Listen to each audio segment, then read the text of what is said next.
Let's go, girls. Welcome to Talk Wealthy to Me. I'm Michelle Taylor, founder of Women in Wealth.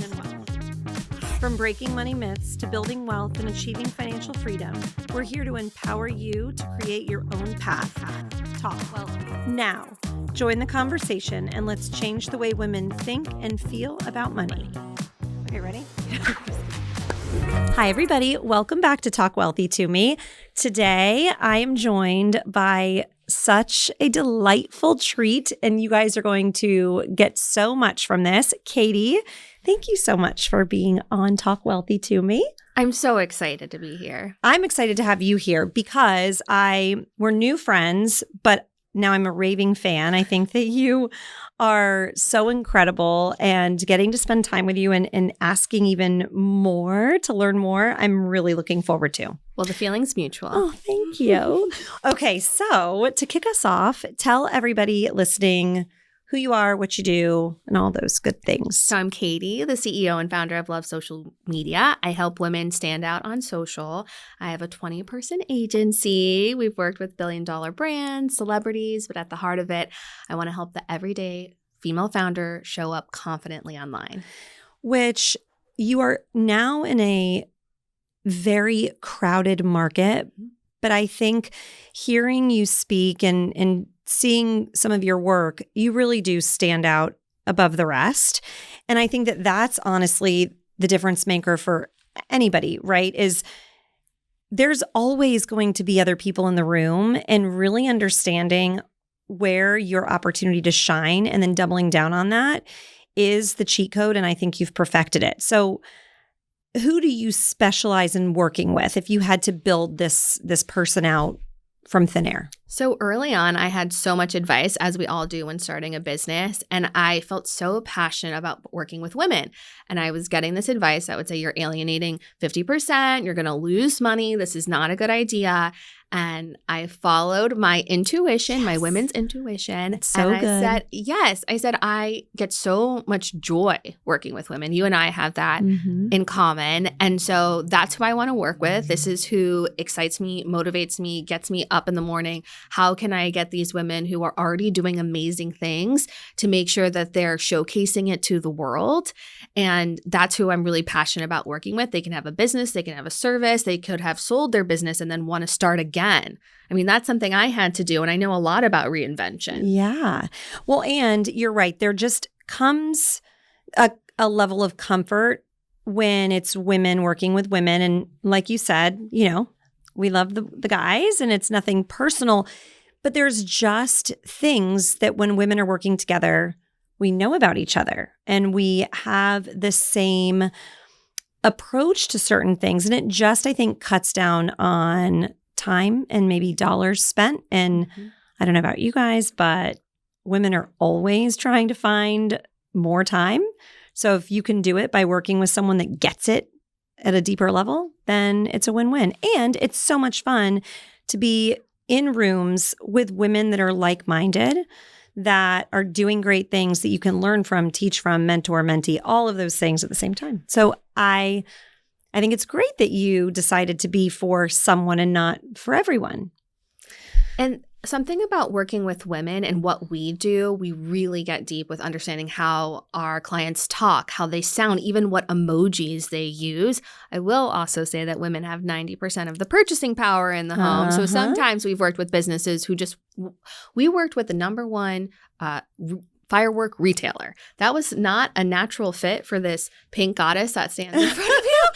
But they said, we want more women to buy fireworks. And I said, okay, then I am your person. That's so good. Because we communicate, we talk, and we market to women. And so by swimming in this lane, it's allowed me to kind of cancel out the other noise, because you're right, social media is so crowded. When I started the business almost 10 years ago, there was no one really doing it.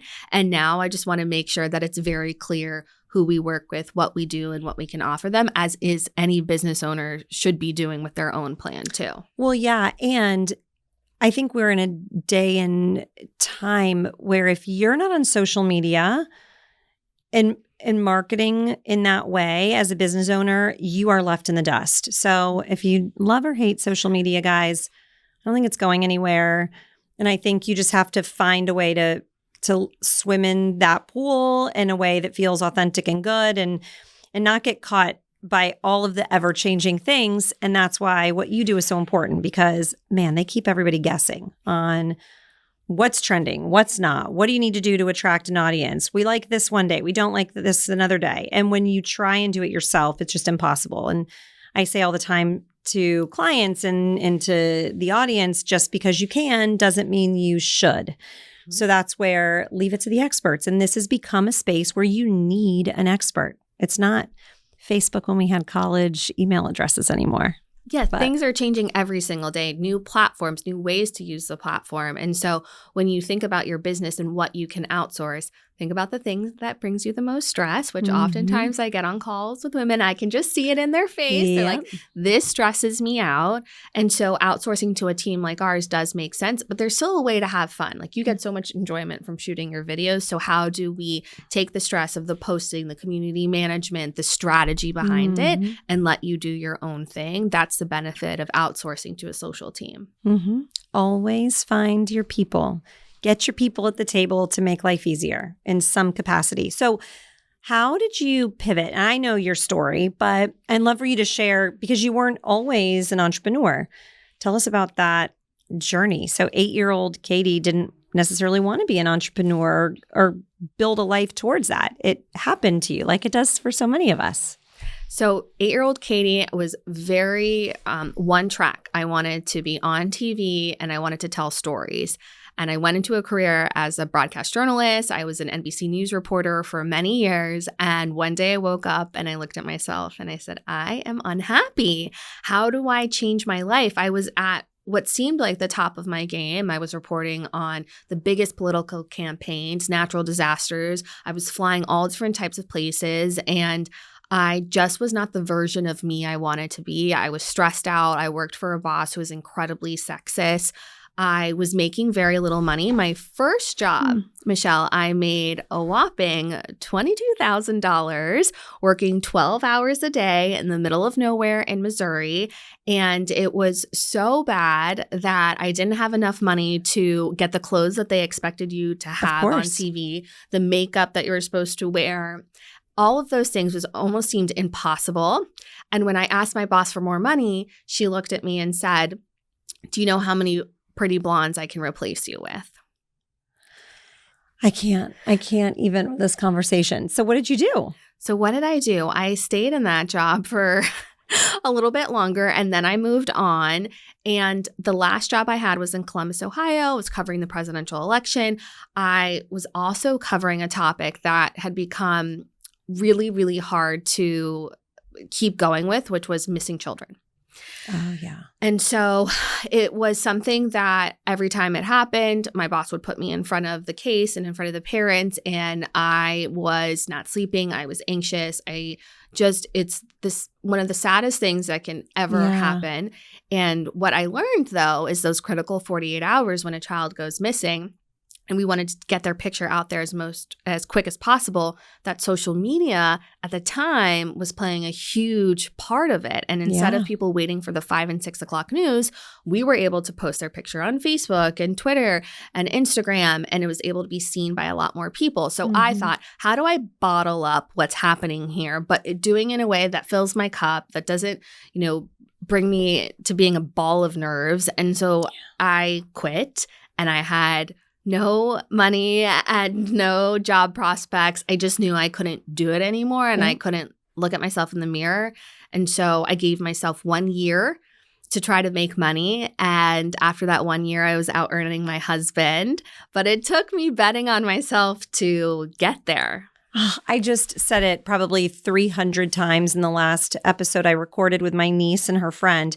Bet on yourself, because it is scary. It is terrifying. I remember telling my mom I was leaving a 6-figure job to start this business. So telling me growing up, you can do anything. Don't look for a partner or a man to give you the life you want. Go out and do it. And my biggest supporter. But then when your back is against the wall, she was terrified for me and she hadn't instilled that in me. And I remember feeling like, why? Yeah, it's scary, but why are you not supporting it? So I think so many women have that moment of at the precipice of being unhappy or wanting just to make a change and jumping. And then if the people around you don't support the jump, you might never do it. And now look at what you've done. So when you had those feelings, what did you say? Did you go to your husband or your friends and say, this is what I'm thinking? Or was it kind of a sporadic, like, nope, tomorrow's my last day and I'm just going to do it? So it came at around Christmas time, and I had just had hip surgery. So I was doing a lot of reflection because having hip surgery forces you to slow down. Yep. And I looked at my husband and I said, I think I want to change my life. What do you think about that? And I think you're right here, because if I had a husband who looked at me and said, what are you crazy? doing? Yeah. You worked so hard for so long. You wanted in this this your whole one life. career. And, yeah. Yes. But instead, he said, I think you can do whatever you want to do. Oh.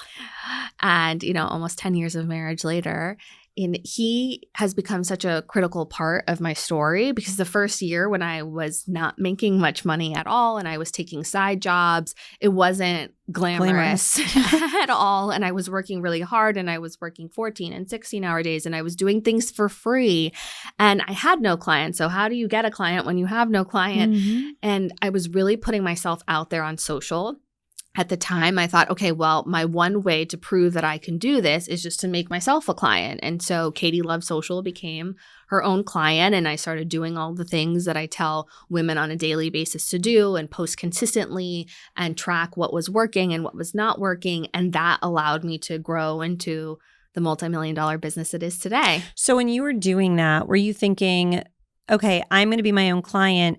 Were you positioning yourself as somebody who is a social media expert, or were you just showing kind of a day in the life situation? So growing a business, and then on Fridays, I would do Female Founder Friday, and I would ask a business owner that had a product to send me their product if they were open to it. And I would do what is now known today as an unboxing. Oh my gosh. And I would do a full, minute to a minute 30. At the time, I was used to turning what we called packages around very quickly. So I would do almost like a news segment on these women who were extremely happy to have the content, put it on their website. Yeah. And it allowed me to see what was working and how to show up. And video was so new to Instagram at the time that I was able to really, put my foot on the gas and start to get views and traction and followers. So I was talking about building a business. I was talking about social media tips. And then a few years later, after having my kids, it was something that I became less excited to talk about because I was doing it all day. So I started talking about my life as a mom, and I started going viral for funny moments with my kids, and did a deal with Huggies and Aquaphor, and started to actually make my channel something that could monetize and make money. But it allowed me then to help my clients in new ways when they would say, oh, well, I want this channel to be revenue generating. How do I do it? And I've done it. I've done it.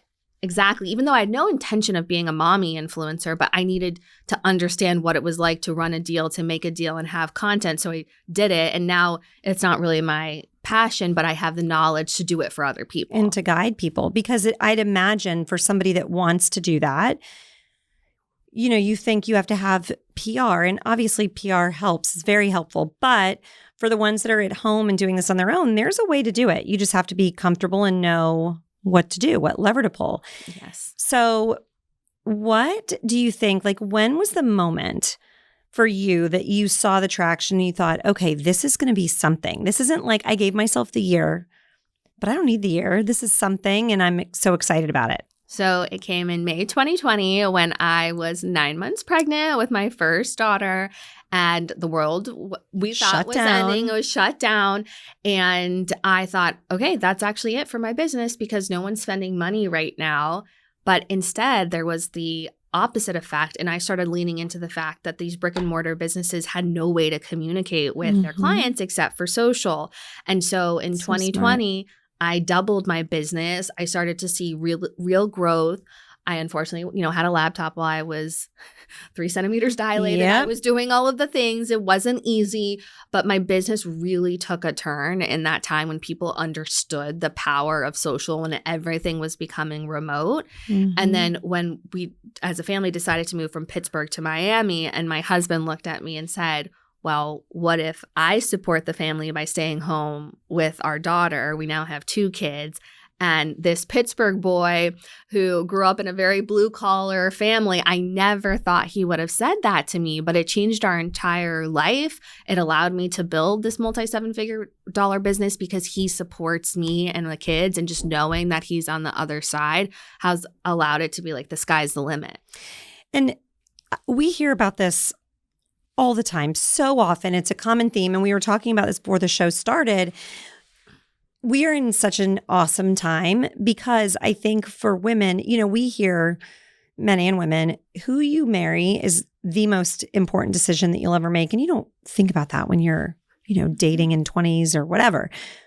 But it's in moments like this where you look back and in hindsight say, okay, I chose really well, because so often, and I don't care what we hear on social media or our friends say, the reality is women are expected to work like they don't have children and parent like they stay at home or don't have a job outside of the house. And the only way that you can really do that and not have burnout is by having support. It takes a village. And, for any of you listening that are doing it without a spouse in the house, even more kudos. I can't imagine. But doing it with a supportive spouse, it really does make all the difference. And I'd love to, in a future episode, have some husbands on that live this life and ask them, because for women to stay home, it's such a luxury. It truly is. And for men to stay home, I know my husband in the very beginning of all of us, or of my career, he doesn't stay home. But I know a lot of our friends gave him a lot of ribbing about, things, because I was supporting our life at a bigger percentage than he was. And he says it didn't bother him, but I'm curious, did your husband ever say, did any of his friends give him a hard time, or society give him a hard time for being the one that's staying at home so that you can go out and work? All of the above. So when we went to open a bank account in Miami and we sat down with the teller and they looked at my husband and said, "So what can we put for your occupation?" And he said, "Oh, I stay home with the kids." And the guy said, "So you're not like a homemaker, are you?" Oh my gosh. And laughed literally in his face. And he said, "Yes, I am. I stay home. If you need to put homemaker, then yes, as you would for a woman." He's like, "But how could I do that for you? Maybe you'll get a job." He pushed back. He could not understand. And we saw it again and again. Friends, family, when are you getting a job? When are you getting a job? And I wanted to scream from the rooftops. This man is doing the hardest job and should be getting paid even more than what I am for everything he's putting into this family. And the great thing about him is he has very little ego. He always stayed calm, cool, and collected. And he's, the first few months were hard, just navigating how do we handle money, which I know you talk about. We're going to get there. But we had a lot of pushback. People didn't understand it. They couldn't understand how he could go from being an investigative journalist, which he was, to all of a sudden running our entire lives. There's lots of investigating that happens with kids at home. You got to figure those guys out. He does it every single day. They think they're slick when they sneak something from the refrigerator and walk by. And I'm like, do you know that I was once a child also, and I did all of the things? So I don't have to be an investigative reporter, but your husband probably makes it even more difficult on He them. runs a tight ship. Oh, but I love that because, what is it teaching your kids, right? Because you have a son and a daughter. Mm-hmm. So do I. And we always talk about the conversations that we need to be having with our daughters. But what about the conversations we need to be having with our sons as well? I take comfort in knowing that my son is growing up in a home that he can see that his mom is the one, and maybe his dad is the one that's doing, dinners sometimes and bath times because mom's out doing something else, and thinking that is normal. Mm-hmm. And then maybe one day he'll be in that role or not, but it just evens the expectations around the playing field. I love that our sons get to see strong, amazing, supportive spouses in a role that society tells them is not for them. I think it's incredible. I know my husband and I don't think we either saw our dads change a diaper or make dinner or make any sort of sacrifices. No. And now my kids are going to get to see an example of a father who is loving and supportive. And sometimes it's hard, especially my daughter who's 6, for us to explain, well, why at the pickup line are there all moms and daddy's the only daddy? Mm-hmm. Or why is he the only one taking me to gymnastics? It's always mommy's there.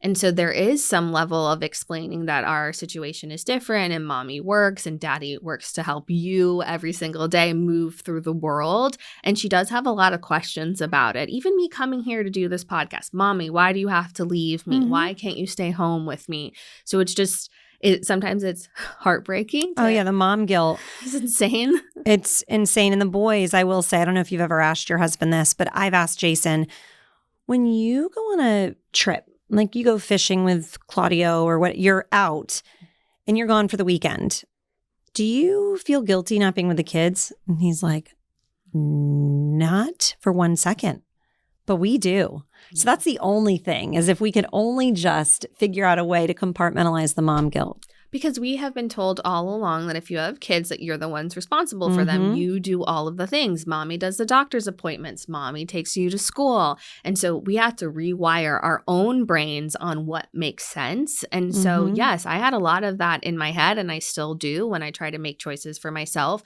even having dinner with friends, but every time I take these steps, I come to a podcast like this, I go to dinner, it fills my cup, and Yep. I'm a better mom and Yep. a better person afterwards. And I do believe that at the end of the day, the work still needs to be done, not just for the young ones looking at us. And I talk about that all the time. Like, they're always watching and absorbing, but also our peers. And that's why I asked about friends and all of that. And not to pick on my mom or my mother-in-law, but I've had so many times this conversation where I've said to them, when they'll make a comment like, oh, you're not going to be home for dinner early again.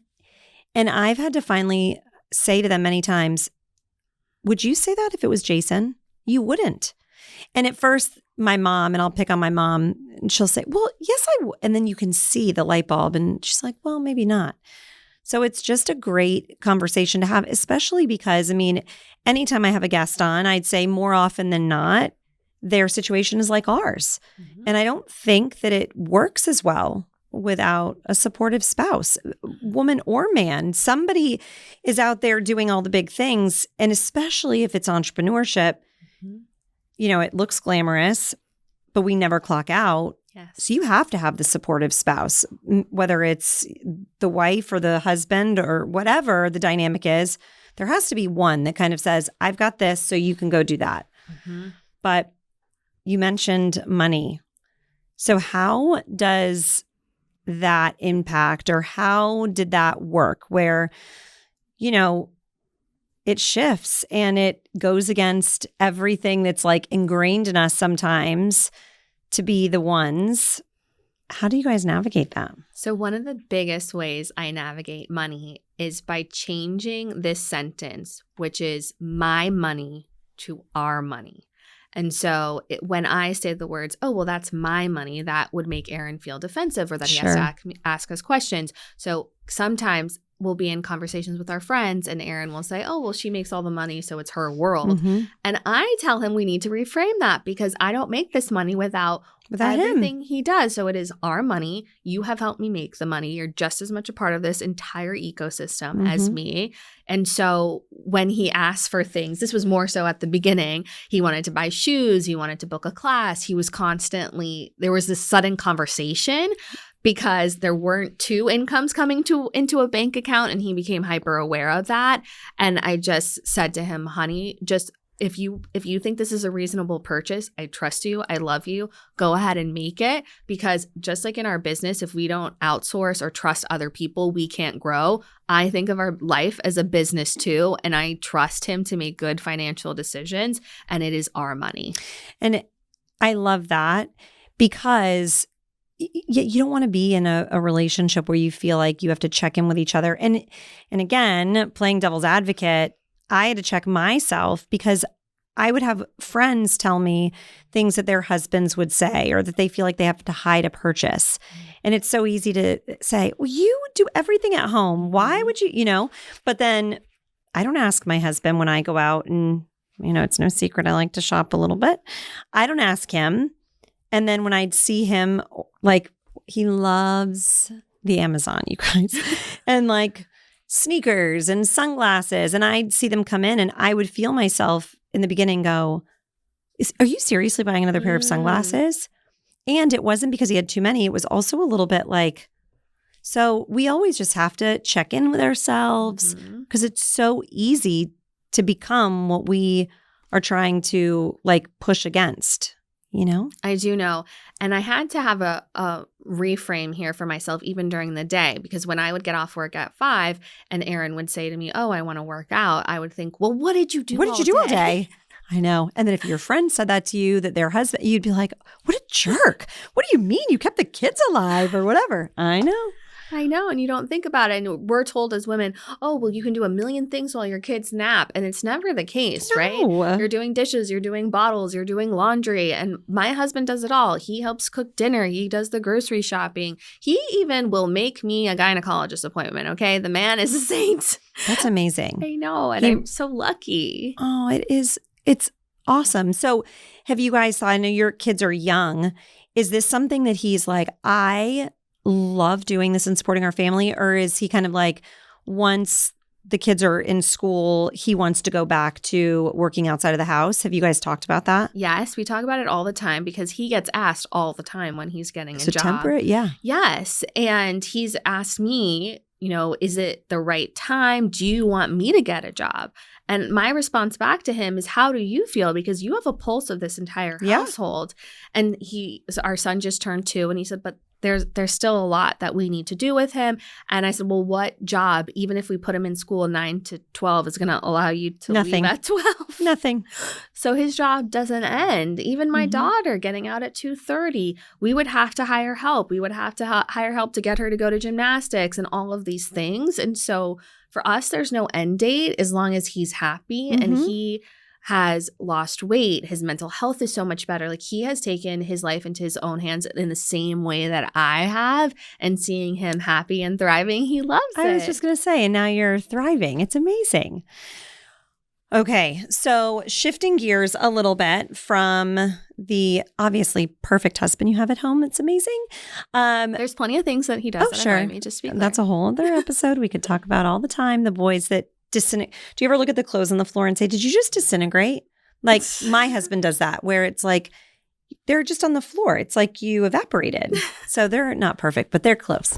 Tell me, growing up, and again, I know you've got young kids, and it's so important to do what was great and also fix maybe what wasn't. When you were little, do you remember, were you in a household around a dinner table where you guys talked about money, or you felt that money was a topic that didn't impact your family negatively? Or did you kind of have to learn everything as you went along? I had zero financial literacy growing up. I remember the first time I had to write a check and I had no idea how to do it. But the other thing is, when my mother remarried, she's no longer with this person, I saw what financial abuse looks like.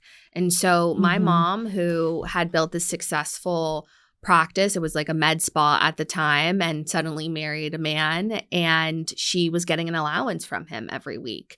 And so when I would ask for a cheerleading uniform, she would say, well, let me see how much I have. She had no access to her bank accounts. And it was her business too. And it was her business that she turned over to my stepdad at the time. And I looked at her in her situation. I said, this will never happen to me. And watching her do that and just give up control. And it's something that you don't even realize is happening at the time, even when I talk about it now to her. But her decisions weren't her. The money wasn't part of her life, and she was just getting this allowance. And I just knew growing up that it was not for you. It was not for me. So even sometimes negative situations like that can do good for someone, not always bad, right? We can learn just as much from the negatives as the positives. So when you were out on your own and started this job making 22 grand a year, working your whole life away, did you feel financially prepared? Did you make some bad decisions? What was that like? Or did you figure it out? Well, I definitely could not pay rent at that time. So I had to put my tail between my legs and ask my dad at the time. And he said to me, okay, Katie, we're going to call this grad school. So I'm going to think about it like that, but let's give it 1 year. And he was the one that always said to me, you should not be working for someone else. There's so much more money to be made. You have the personality, you have the confidence. And I would say, Dad, there's no way, I don't have an idea. And he's like, you don't need an idea. And me starting a business, I thought of it as like Shark Tank. I had to have this once in a lifetime idea. Thing, like a patent for an airplane. Yeah. Exactly. And I didn't realize it could be even taking my brain and my knowledge of social media and putting it into practice. So I'm so lucky that I had that financial security at 22. I watched my dad take all his money from being an oncologist and bet on himself and start his own business. And at the time it was starting to do well, but I grew up in a 3-bedroom apartment. And all of a sudden around this time, he bought his first large house and he was like, do you need a car? And you were 22 at this time? And I was 22. And all of the things he wasn't able to provide me in the beginning of my life, he all of a sudden was asking me questions. I can help you with this and that. And I was so lucky to have it, but I wasn't used to it. And when I ask him now about that time, he said, like, what's money for besides giving it and helping your children? But Erin and I often talk about it because I don't want to raise a child that has no sense of money or responsibility or what things cost, even though she now has access to it. And so it's a conversation we're constantly What do you guys do? What do you tell her? So we started talking about the cost of things much more openly. Okay, you want to buy this candy bar, and this candy bar is $2.50. And what does this cost? And you did chores and you have $10. So if we take the $2.50 away, you're going to have $7. Talking about that more openly versus her just being like, I want this. Just understanding how money works too. Yes. And I don't want her to have the anxiety I did growing up around money and if I Scarcity. wanted it. Yeah. Yes. And afraid to ask because you know that they can't afford it, but you really want it and you're 7, so you ask and then you feel bad for asking. Yes. Yeah. But I want her to understand the value of it and what it costs and what you have to do to earn it. And every time I work late or I miss something, I say to her that I am earning money that helps us buy these things. And this is what you have to do. You have to put in the work and just being, even though she's only 6, trying to have those conversations with her, and maybe she retains half of it and maybe she doesn't, but somewhere deep down, I hope that in the long run, it shapes how she feels about money. Oh yeah. They're absorbing so much because like you growing up, I remember, thinking and looking at my mom who struggled at the kitchen table balancing a checkbook. And she didn't tell me at that point I was young. She wasn't saying anything negative, but just her approach to it all, it was something that she would go into dreading. And it felt heavy. But she was being responsible, right? And I didn't go without. I danced and I cheered and I did all the things. My dad was an entrepreneur in the beginning. The struggle, like figuring it out. Mm-hmm. But I remember, and again, him not saying this is the way, but he'd take this wad of cash out of his pocket and he was Disney dad and we would do fun things. But then my mom told me later, as I got older, that was like his rent money or like a job, someone that had paid a deposit and he wasn't overspending, but it just looked good. And so, but I absorbed that. And even then, I've said so many times, I knew I wanted to be an entrepreneur. Not because my dad said to me, you've got this special thing, right? It was more of his life just looked so much more fun than what my mom was doing. And neither of them told me that. It's just what I absorbed. And then as I got older and I saw him get more successful, and then I saw my mom say, oh my gosh, don't go to school, do what I didn't do, all the things. It was already there. Mm-hmm. And then it was just kind of, solidified. So they're always watching and knowing what it takes. I love that you tell them, It's not about like, oh, you can't afford this candy bar, but saying, this is what it takes. You did this chore and now this is taking a piece of it. And that is important because they have no concept. Truly. I had the conversation with my kiddos. We went to dinner and we went with friends. And I said, this bill, my son had wanted something and he had been saving money for a long time. And we're going on a summer vacation. And I said, save your money for that. And he goes, well, Mom, I have $300. So he went to the grocery store with me and it was a big shop. It was a big haul and it was over $300. And I said, do you understand? Now do you get it? What, like, just because you have it, like, it matters how you spend it. And you saw the light bulb go off. And then like that $7 whatever now doesn't seem like it's worth it, So I'm glad that you're trying because I don't feel like I had those conversations growing up, and I want her to be confident and I want her to make money and be happy and healthy and all of the things that we dream for our children every single day. Of course. Well, it sounds like you're doing all the right things and that's all we can do. Michelle approved. Thank you. Yeah. What is the one thing that you allow yourself, like a splurge or a fun thing? So I've said many times growing up, I always thought, man, when I make it, I'm going to have fresh flowers in the house all the time and I'm going to have this stocked refrigerator in the garage. And I do those things. Yes. What was there something that you're like? There is something. What is and it? I don't even say it because I'm worried people are going to judge me. Oh, this is no judgment. It's no judgment zone. So I try if I can to get a weekly massage. And I know that sounds egregious. No, it does not. But not at all.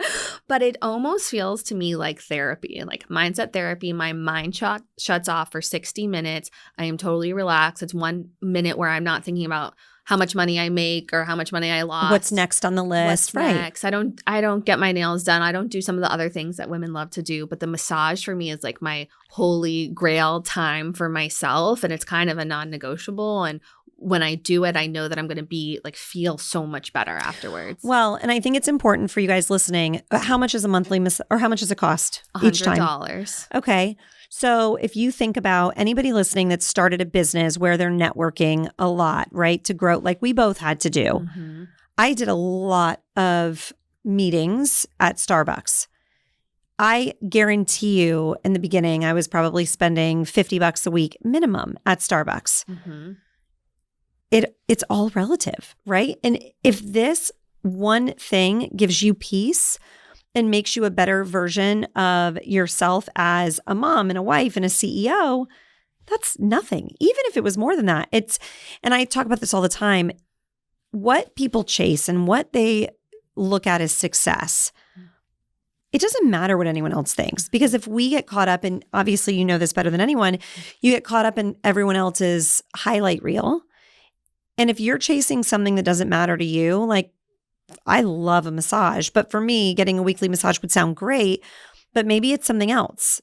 So you have to find what works for you. And if that drives you, it's worth 10 times that amount because it makes you show up as the best version of Katie for not only you and your family, but your clients and your business. It does. It's kind of like working out for me. It just clears my mind for a minute. I know that it is a splurge every time I do it, but at one point I couldn't afford to do it, right? And now I can. I'm putting in the hard work and I'm able to do it. And it feels special that I'm spending this time just on me and not on anyone else. And I think, and I don't mean to be presumptuous, but I'd imagine that in those moments, every single time you probably have that second of thinking, this is awesome. I am so thankful. Like the thankful part of that is important to take a step back and think like, okay, not everyone can do these things. And I'm thankful that I can right now. And I think it's a good humbling experience too, to always remember to be thankful. Definitely. And I remember what it was like being the girl only making $22,000, having to ask her dad for money. And now I'm getting weekly massages. And so it feels good. And it's okay for all of us to say, yeah, I work really hard. And yeah, I do this thing. And for someone, it might not make sense, but for me, it does. And it's amazing. And we just all need to. Thank you, Michelle. You're welcome. Remember, it's what it's all about. So for anybody listening, where can they find you, follow you, you guys, in a world of sameness around social media, please, I'm telling you, she is amazing. Check her out. Because you have a million ways people can work with you. They can have you do an audit, or they can have you manage all of their socials, or there's like the Love Club, and you're just giving them tips. There's a lot of cool ways you can work with her. So tell everyone where to find you. If you're feeling stuck, if you're feeling stressed on social, I've been doing this for over a decade with billion-dollar brands, celebrities, and I'd love for you to send me a DM at Katie Loves Social. We have our website, loveyoursocialmedia.com, and I would love to help you get unstuck and less stressed about social. Because it should be fun. I think all of us get, and I'm totally calling myself out, but sometimes we shoot a video that should take 10 seconds 411 times, and it's been an hour and a half, and you're like, what the hell am I doing here? And you just get out of your own way. And I think that you make it look really fun and easy, which is great, because it should be. Thank you. That's my whole goal in life, is to help women just show up as the confident, incredible people that they are, and just have it translate on social. And there's so many women that get stuck behind their business, and I want to bring them out of the shadows. Yeah. We're pushing Michelle out too. That's right. Even Let's more. Go. Yes. And you can just see it changes, and the impact you're able to help make even more, reach more people online. And we've seen that with views, reach, even women who are able to monetize their social every single day. And that's another whole episode, or maybe you've already done this, but I think that's so interesting, of kind of telling people the ways to do it. It's super cool. Last question. What is one piece of advice, financial or wealth building advice, that you would tell your kids based on what your life has been? It's something that's interesting, because I think that it's shaped by the experience that I had. Sure. And so my advice would be to always understand how much money you have, how it's working for you. That's I know that from Michelle now. I love it. Yes. And also just to understand that we make money to also live the pleasures and have a great life. And so just making sure that you're not just hoarding it, that you are getting that weekly massage if you want to and can afford to. And that's what makes us have this like happy and fulfilled life.